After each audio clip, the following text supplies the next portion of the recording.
Let's take a look at constructive discharge. Disputes over whether an employee quit or was fired are not uncommon. If an employee truly resigns of his own volition, the employee cannot sue for wrongful termination. However, an employer cannot get around the law by creating intolerable working conditions designed to force an employee to quit, a scenario known as constructive discharge.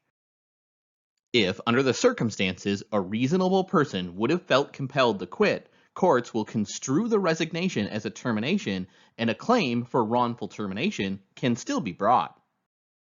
Factors that courts examine to determine whether an employee who resigned was constructively discharged include demotions or cuts in salary, reductions in job responsibility, harassment or humiliation calculated to encourage resignation, offers of early retirement on unfavorable terms.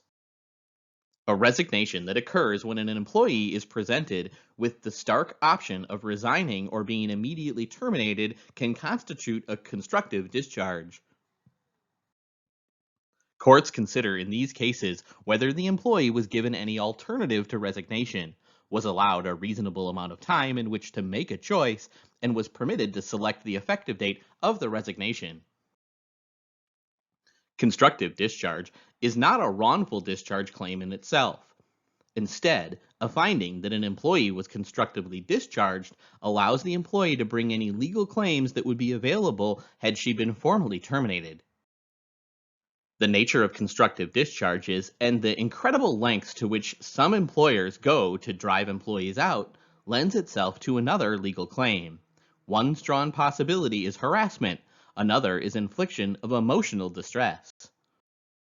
Clearly, employers should not attempt to avoid terminations by creating intolerable conditions designed to force employees to quit, nor should employers attempt to obtain resignations when terminations are already impending. Attempting to force employees out might give rise to additional claims of harassment or infliction of emotional distress.